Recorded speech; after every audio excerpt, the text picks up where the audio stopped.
오늘 시간에는 마음 코칭, 마음 지키기라는 제목으로 하나님 말씀 증거하도록 하겠습니다. 코로나 사태 속에서 요즘은 두 가지의 상반된 모습을 같이 보게 되는 것 같습니다. 겨울이 지나가고 있고 봄이 다가오고 있고 확진자 숫자들도 급감을 하고 있고 이제 식당 야외에서 식사를 하는 사람들의 모습이 많이 눈에 띕니다. 북적북적 되면서 사람들이 식당 야외에서 모여서 식사들 많이 하고 있는 것 같습니다. 하지만 또 다른 한편으로 보면 여전히 확진자는 계속 나오고 있고 또 사망자도 나오고 있습니다. 제가 잘 아시는 목사님 중에 한 분이 사우스베이 목사회 목사님이셨는데 저보다 한 5살 정도 많으신 목사님이신데 코로나에 걸려서 돌아가셨습니다. 그래서 내일 장례식을 하게 됩니다. 마음이 좀 너무 안 좋고 또 힘든 마음이 들기도 합니다. 지금 많은 사람들이 코로나로 인해서 코로나 블루라고 하는 증상을 겪고 있습니다. 답답하고 불안하고 또 걱정이 생기고 절제되지가 않고 또 침체되어 있고 무기력감을 느끼는 증상들이 많이 나타나고 있습니다.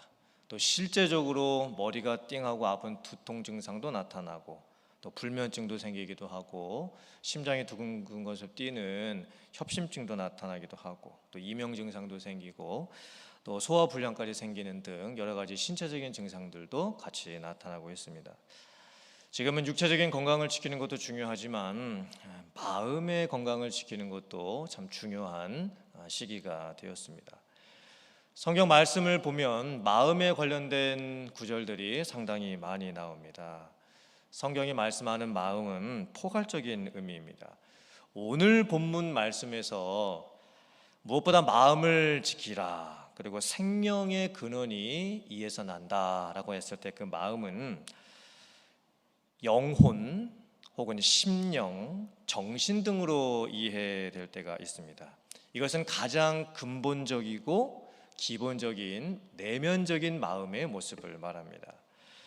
근데 또 한편으로 마음은 사람의 성격과 성품 그리고 기질과 감정 등을 의미할 때가 있습니다. 이 마음은 구체적이고 실제적인 의미입니다. 화면 보시고 같이 한번 말씀 읽어보도록 하겠습니다. 시작. 평온한 마음은 육신의 생명이나 시기는 뼈를 썩게 하느니라.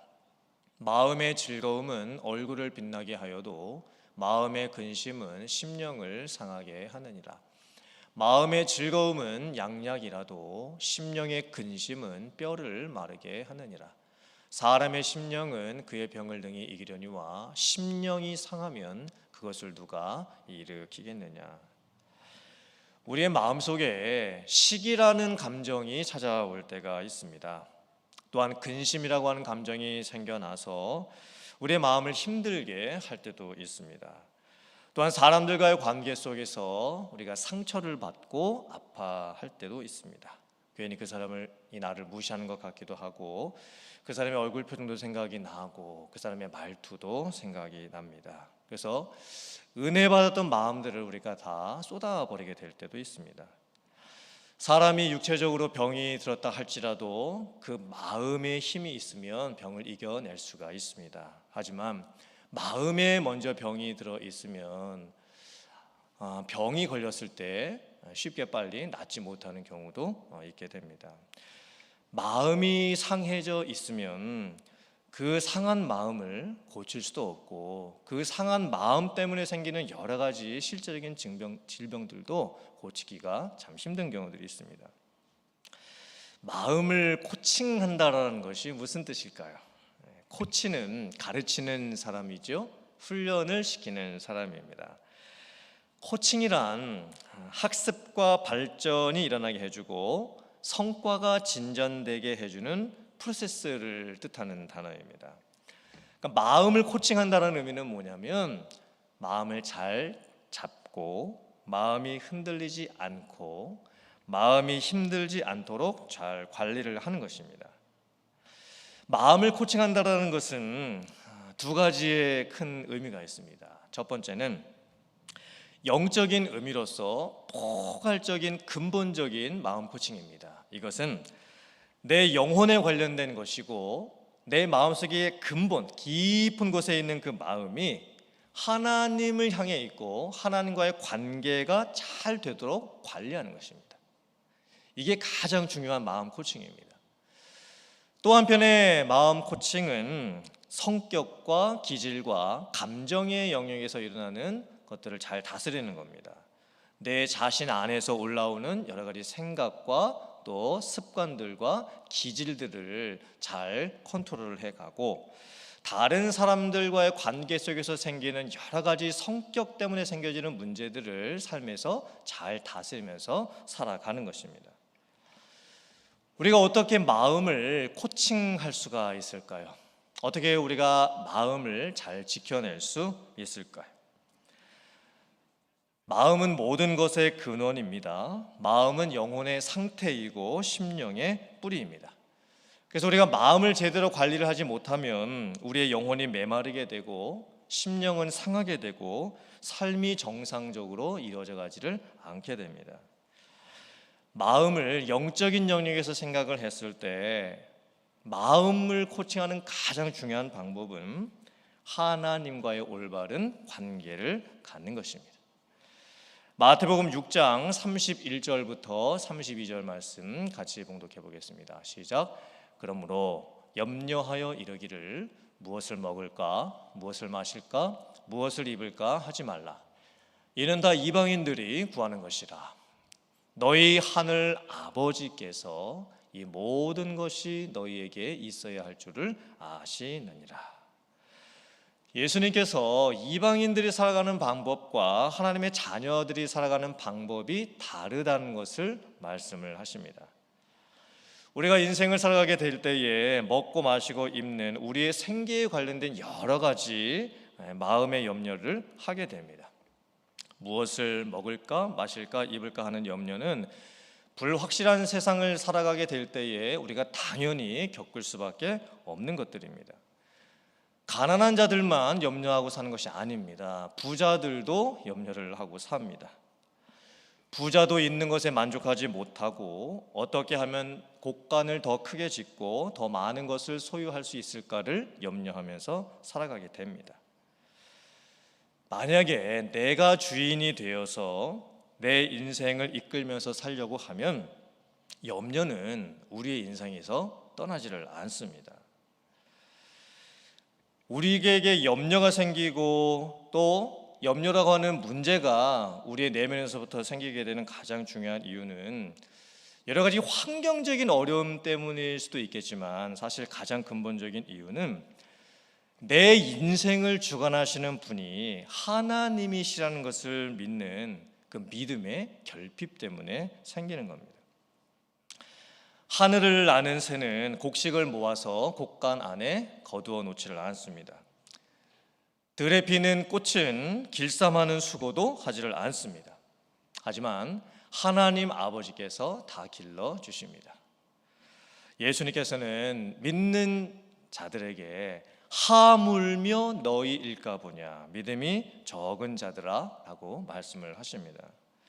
지금 마음을 잘 다스리기 위해서는, 마음의 문제들을 잘 해결하기 위해서는 가장 중요한 것이 하나님과의 관계입니다. 하나님과의 영적인 관계가 깊고 풍성하게 되어 있어야 우리의 마음 가운데에 생기는 여러 가지 문제들을 해결하면서 살 수가 있습니다. 그런데 우리가 살다 보면 때로는 말씀과 기도를 통한 하나님과의 관계만으로 안 되는 경우도 있습니다. 교회에서 가끔씩 예배도 잘 들으시고 말씀도 많이 읽으시고 기도도 많이 하시는 분들 중에 성격과 기질과 감정 문제를 겪는 분들이 종종 계십니다. 심지어 저와 같은 목사님들의 경우에도 성격, 기질, 감정 때문에 가정에서 문제가 생기고 부부간에 문제가 생기고 부모와 자녀 간에 문제가 생기는 경우 등도 있을 수 있습니다.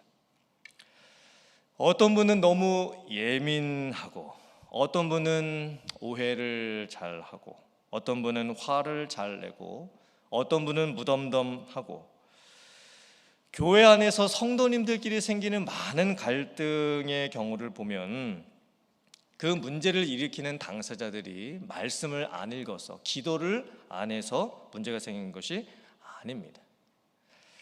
서로의 스타일 차이, 또 행동 방식의 차이, 감정 표현 방법의 차이, 살아온 인생의 배경과 환경이 다르기 때문에 갈등의 문제가 일어나는 경우가 참 많이 있습니다.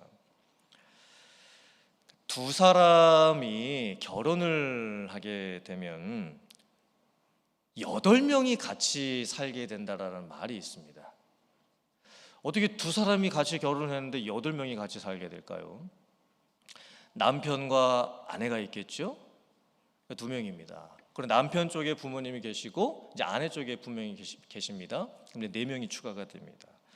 그 다음에 나머지 2명이 누구냐면 과거로부터 상처가 되지 않은 남편의 옛 모습이 있습니다. 그리고 과거로부터 상처받고 치유가 되지 않는 아내의 옛 모습이 있습니다. 그래서 8명이 결혼을 하면 같이 살게 된다는 거예요. 그래서 수많은 문제들이 생기게 됩니다. 그리고 가장 많이 갈등이 일어나는 부분은 성격 차이입니다. 성격 때문에 힘들어하고 어려워지는 경우가 참 많습니다.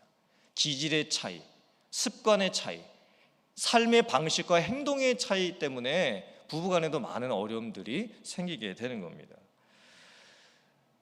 그때 많은 사람들이 상대방의 성격을 고치려고 합니다. 그런데 성격은 고쳐지는 것이 아닙니다. 성격을 바꾸려고 많이 노력을 해보지만 사실 내 성격을 바꾸는 것도 어렵고 상대방의 성격을 바꾸는 것도 어렵습니다. 그 성격 기질과 감정의 문제는 오랫동안 형성되어 온 각 사람의 고유적인 특성입니다.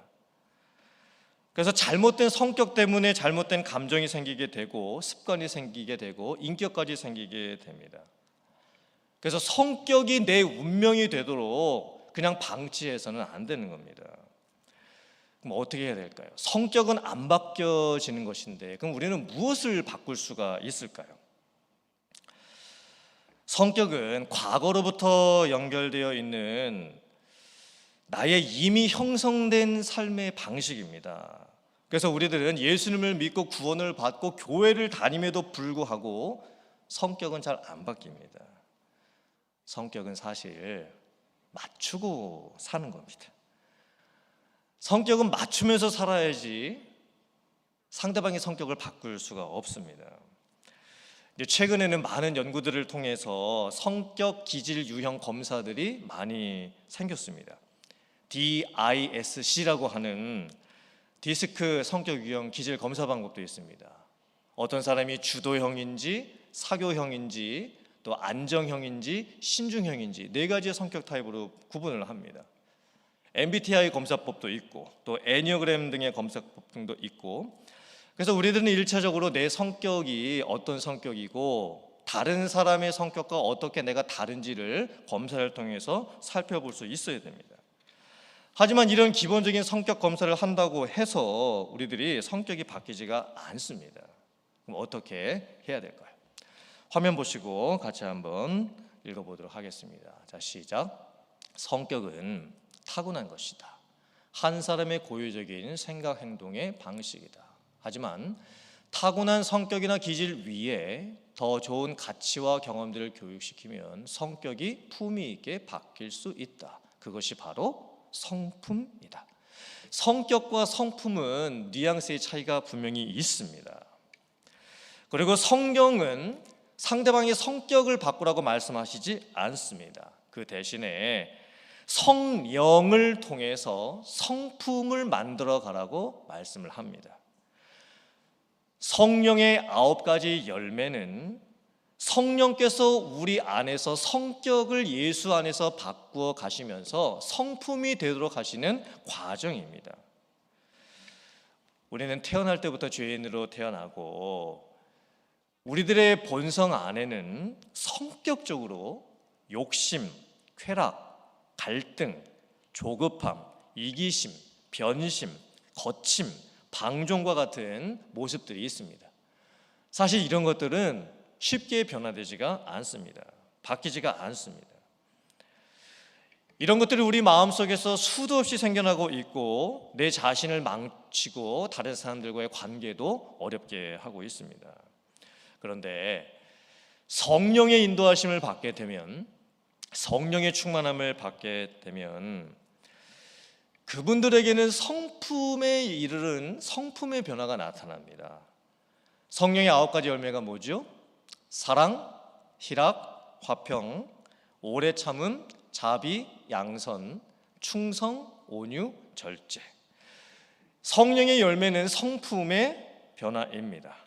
그래서 성령께서는 우리의 성격이 아닌 성품을 만들어 가시면서 예수 그리스도를 닮는 모습으로 바뀌어 가게 해 주십니다. 근데 여전히 우리들 안에는 바뀌지 않는 성격 때문에 어려움들이 나타납니다. 그 성격으로 인해서 생겨나는 여러 가지 감정들로 인해서 힘든 문제들이 나타납니다.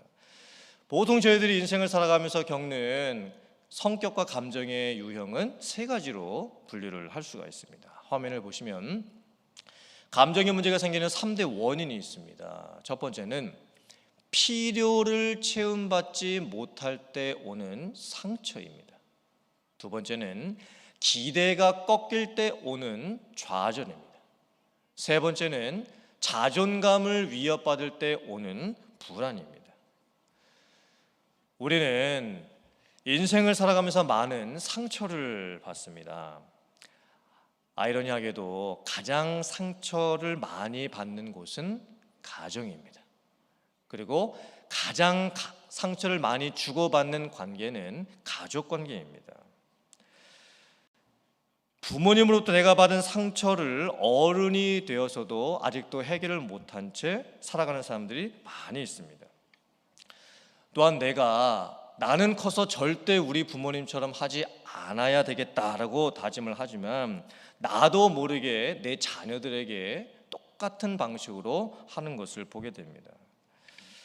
어떤 감정은 분명히 그 감정이 일어나는 뿌리가 있습니다.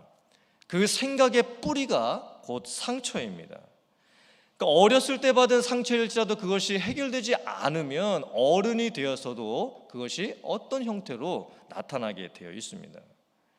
그때 우리들의 성격이 망가지게 되는 것이고 감정이 올바로 작동되지가 않게 되는 겁니다. 또 우리들은 인생을 살아가게 되면서 여러 가지 기대를 하면서 살아가게 됩니다. 그런데 그 기대가 채워지지 않을 때가 많이 있습니다. 기대감이 채워지지 않으면 감정들이 나타나게 되는데 실패감, 또 좌절감, 낙심, 절망, 후회 등의 감정들이 나타나게 됩니다. 아무리 채워보려고 해도 채워지지 않는 마음 속에서, 가져보려고 해도 가져지지 않는 그 마음 가운데에서 어찌할 수 없게 나타나는 그런 감정의, 부정적인 감정의 표현들이 나타나게 되는 겁니다. 또 우리들은 살아가면서 사람들이 나를 무시한다라고 느낄 때도 있고 자존감이 망가지게 될 때가 많이 있습니다. 내가 아무 존재도 되지 않는 것처럼 느껴지는 열등감에 빠지게 될 때도 많이 있습니다. 그러니까 이런 마음이 들게 될 때 우리들은 많이 힘들어지게 됩니다.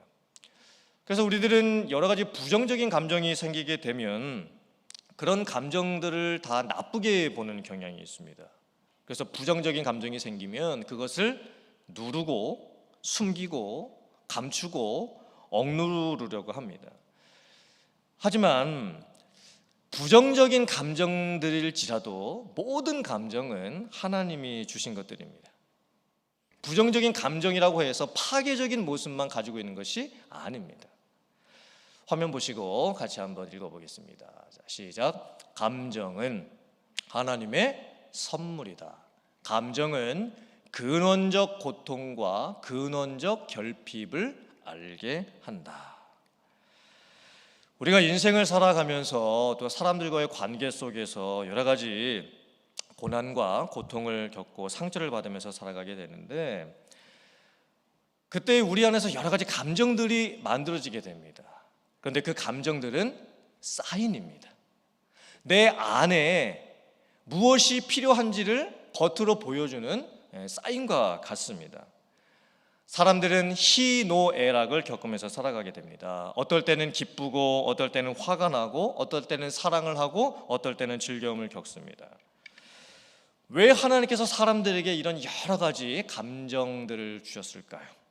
왜 때로는 하나님께서 우리들로 하여금 부정적인 감정들까지도 표출을 하게 하실까요? 우리에게 감정이 있다라는 것은, 특별히 부정적인 감정이 있다라는 것은 우리 안에 무엇이 부족한지를 내 스스로 깨닫게 해주고 내게 무엇이 필요한지를 보여주는 지표의 역할을 하게 되는 겁니다. 동물들도 감정이 있습니다. 짝을 찾고 좋아하는 감정이 있고, 또 포식자들을 만나면 두려워하는 감정도 느끼기도 합니다. 하지만 동물의 감정은 생존과 생식에 관련된 감정일 뿐입니다. 하지만 인간은 다릅니다. 인간은 감정의 문제가 생기면 상당히 깊게 표현이 됩니다. 감정이 상했을 때 잠이 오지도 않을 수 있습니다. 땅을 치면서 울고 불고 눈물 흘리며 통곡하며 후회를 할 수도 있습니다. 때로는 마음이 너무 아파서 마음을 쥐어 뜯을 때도 있습니다. 그 과정을 통해서 우리가 뭘 느끼게 되는 것일까요? 인간에게 뭔가 부족한 것이 있구나. 나에게 근원적인 결핍이 무엇인지를 깨닫게 해주는 겁니다. 그래서 이런 과정들을 통해서 우리는 스스로 변화하고 성장할 수 있는 내적인 동기를 부여받습니다. 그리고 타인의 상처도 이해해 줄 줄 알고 공감해 줄 줄 알고 위로해 줄 수 있을 정도까지 발전해 갈 수도 있는 거예요. 그리고 가장 중요한 것은 하나님을 찾게 되는 것입니다. 우리가 여러 가지 감정을 겪으면서 나의 부족함을 느끼고 나의 한계를 느꼈을 때에 내가 가장 궁극적으로 찾아야 될 분이 하나님이시라는 것, 그 하나님 앞에 나아가 나의 부족함을 아뢰고 간구해야 내 모든 문제들이 비로소 해결될 수 있다는 것을 저희들이 깨닫게 되는 거예요. 그래서 우리가 마음 코칭을 하며 내 마음을 지킴에 있어서 우리의 여러 가지 성격과 감정의 문제들을 해결해 갈 때 가장 중요한 것은 하나님 앞에 나아가는 것입니다. 그리고 하나님 앞에 나아가서 그 모든 것들을 풀어내는 것입니다. 빌립보서 4장 6절부터 8절의 말씀 같이 봉독해 보겠습니다. 시작. 아무것도 염려하지 말고 다만 모든 일에 기도와 간구로 너희 구할 것을 감사함으로 하나님께 아뢰라. 그리하면 모든 지각에 뛰어난 하나님의 평강이 그리스도 예수 안에서 너희 마음과 생각을 지키시리라. 아멘. 사랑하는 성도님들, 우리들은 인생을 살아가게 되면서 여러 가지 마음의 문제들을 겪습니다. 성격의 문제도 겪습니다. 감정의 문제도 겪습니다. 하지만 그 모든 문제들이 생길 때에 우리들은 하나님 앞에 나아가야 합니다. 나의 기질 문제로만 생각을 하고 나의 성격 문제로만 생각을 하고 세상의 문제 방식으로는 우리가 근본적인 해결을 해나갈 수가 없습니다. 하나님과의 만남, 하나님과의 대화, 하나님과의 변화를 간구할 때 우리들은 비로소 바뀌어갈 수가 있습니다. 하나님께서 내 마음을 코칭해 주실 때에 우리들의 마음은 비로소 지켜질 수 있습니다. 사랑하는 성도님들, 우리가 기도하고 간구할 때에 우리의 아버지 되신 하나님께서 모든 지각에 뛰어나신 하나님의 평강으로 우리들을 채워주실 줄 믿습니다. 그리고 그 마음을 여러분들이 잘 간직하시고 지키시면서 여러분의 마음을 하나님 앞에 내어놓고 그 하나님께서 고쳐주시고 변화시켜주시고 새롭게 해주시는 마음의 코칭을 통해서 치유받고 또 상처가 회복되어 갈 수 있는 그런 귀한 삶을 살아가시는 사랑하는 성도님들 다 되실 수 있기를 주님의 이름으로 축원합니다. 아멘.